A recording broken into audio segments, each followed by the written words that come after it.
Mom DIY has not arrived in LA to chop me up into 400 pieces yet. This is gonna sound a little fucked up. There was comfort in seeing Mia in pain. Oh my god.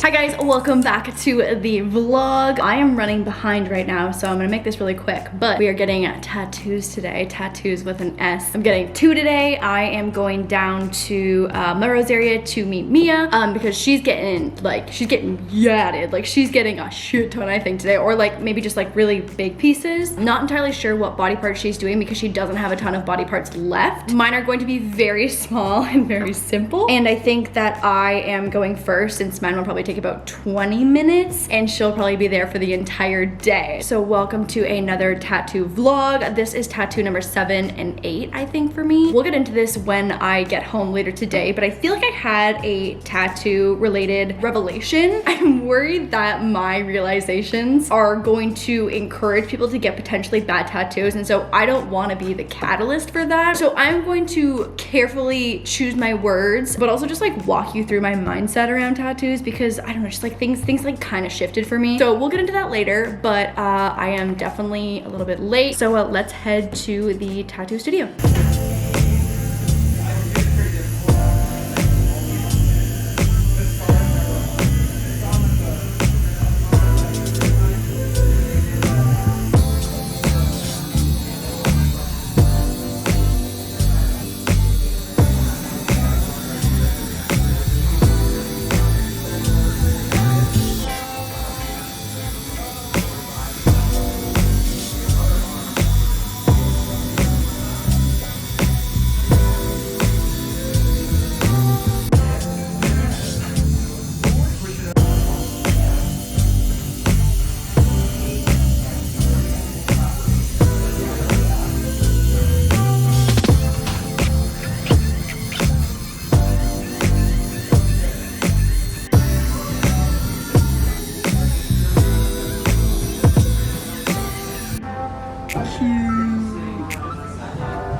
Hello, I am home. I feel like this background makes it very obvious when things like aren't centered. I'm also just realizing that I had a mask on for like 4 hours, and so the makeup from just this area here just gone. I don't even know why I put any foundation on my chin today because it's now sitting on the inside of my mask. Just jumping on to confirm life that Mom DIY has not arrived in LA to chop me up into 400 pieces yet. Not to say that that might not happen at some point, like there may be a surprise visit at some point, but for now we're good.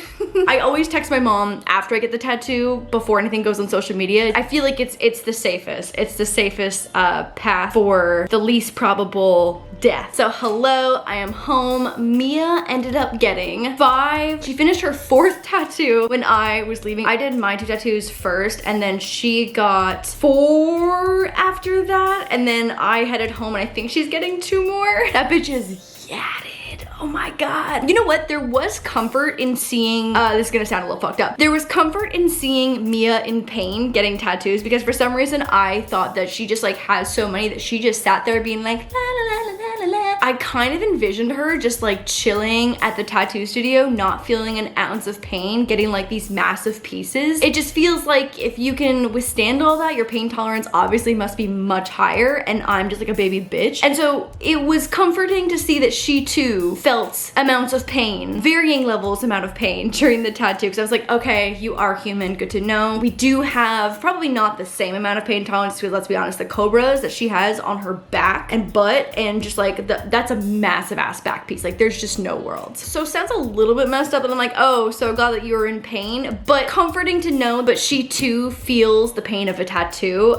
Makes her a little more human in my eyes. So I already have some second skin on here. So basically you leave this on for 3 days, and you can shower with it, and it just like lives as your second skin, which is so nice. This is like, I feel like kind of newer, and I haven't had this before. Maybe because these are a little bit bigger. Well, no, my back piece. When I say back piece and then like comparing to saying it for like Mia's back piece, I've got a tiny row of coordinates this big. Mia's got a back piece. So anyway, this is the first time I've had this second skin on, and it's like so comfy and so flexy and so waterproof. I'm very excited to have this on just to like make sure that it heals properly. So a little bit of a tattoo explanation. This is a small little bean sprout. Mia's little bean sprout is kind of like an emo hardcore bean sprout, and I feel like it's a pretty solid representation of Mia and I as best friends. Like she's like a hardcore badass version of me, and I'm just like a like little cutesy kawaii little bean sprout. So this is my bean sprout, and I have a photo of the original stencil. She got hers much bigger than, oh actually no, I have a photo that I'll pop on screen of both of them together and you can see the size difference, but those are bean sprouts. I found the original inspo on Pinterest and like jokingly at first was like to Mia like, yo, we should get matching bean sprout tattoos, and she was like, bitch, you know I'm, and I don't know why I would make that joke to Mia because like obviously she'd be down. And so here we are a few months later after that initial conversation with matching bean sprout tattoos. From the original inspiration photo, I changed a few things on mine, and obviously she changed a lot of things on hers. The little X's on the eyes are so funny. It's so her. Everything about it is so her. And then this one, which I think is now gonna be my most visible tattoo, it has immediately become my favorite. I think my favorite beforehand was this little glitter, and then now this one is by far my favorite. So it just says, what if, then what? In therapy, it is the most simple combination of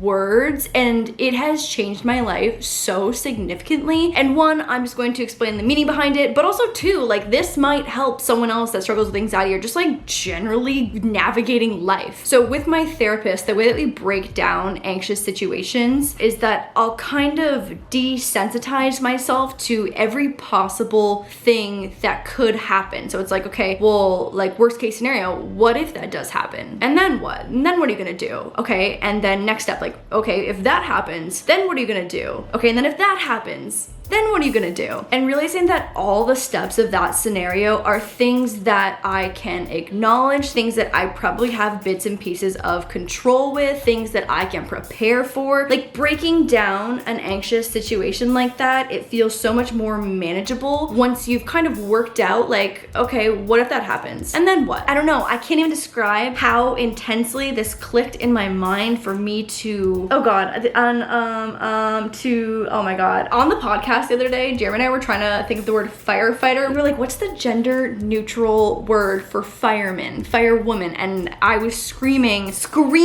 at us later on, realizing this firefighter. Unreact. What's the fucking word? To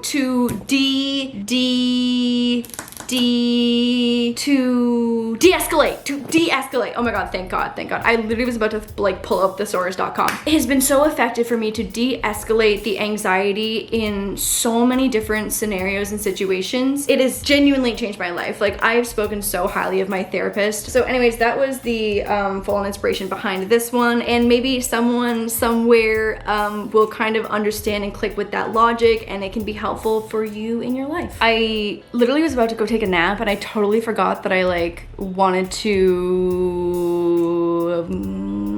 do I just like not have a brain today? Like what's going on? I love tattoos. I literally love them so much. And I feel like I got scared. And okay, and again, this is what I meant by like, I want to be so careful. I don't want to encourage people who aren't sure about getting a tattoo to go get a tattoo just because like I'm confident in getting a tattoo. I think it is such a personal decision. So please make sure that you understand that it is on your skin. It is on your skin for the most part, very permanently. And you're doing it for you. I feel like I just grew up being like so intimidated and like low-key scared of tattoos because I was scared into the idea that like, oh, like you don't want to be tattooed on your wedding day. And it's like, what the fuck? I'm like, if it's my wedding day, it's still my body getting married. Like I'm not like saving my body to be like this pristine canvas on a day that is different than the rest of my life. Like why would I want my body to look different on a wedding day versus how I want my body to look now? For some reason, tattoos on a wedding day was like this weird thing that I feel like was ingrained into my brain. And the other thing too is like the phrase, and I feel like so many people have probably heard this, like, oh, well, like you're gonna look like shit when you're older, you're gonna be saggy and wrinkly and your skin's gonna look like ass when you're older. Fucking guess what? Your skin's gonna look like ass when you're older no matter what. I just like love the creative element and being able to personalize literally my own body, I love the idea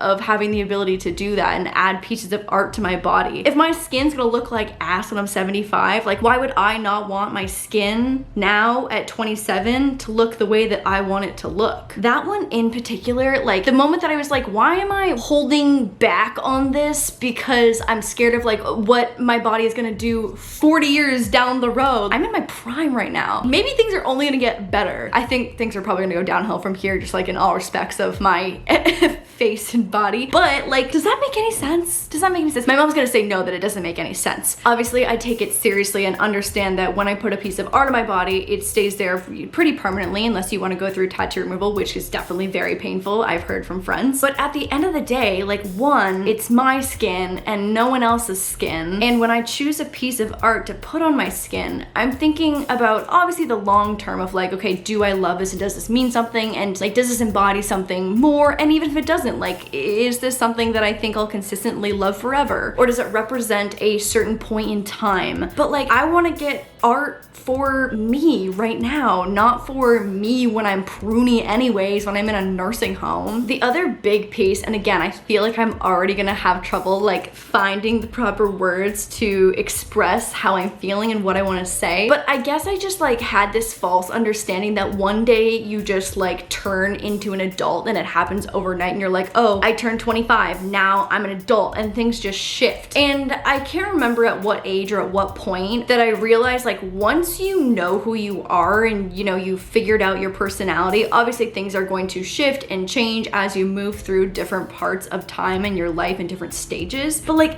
at the core, I'm not gonna wake up one day and be like, I hate art. I hate feeling unique. At the core, those are things that I have loved since the day I learned how to craft. I know that that's not going to change. So I had this false understanding that like, oh, when I grow into an adult, I won't want tattoos anymore. If I picked up a paintbrush at say age 4. That is a solid 24 years of loving art and making things and making them my own. And I just feel like that pertains to having tattoos. And I don't know, like this is, I guess, is this too deep? Like I feel like this is too deep. I don't know. I had just like such a shift in the way that like I think about tattoos, I guess, in the past couple months. I have loved art. I do love art. I love having something unique. I love something having unique on my body. And what is this? What is going on here? I feel like I've sat here for way too long just talking to the camera. I got cupcakes for a dinner I'm going to tonight. Let me go show you the cupcakes and we'll just, this was, I feel like this is everywhere. This is all over the place. It's everywhere. I apologize. I love my new tattoos and I hope you enjoyed somewhat of this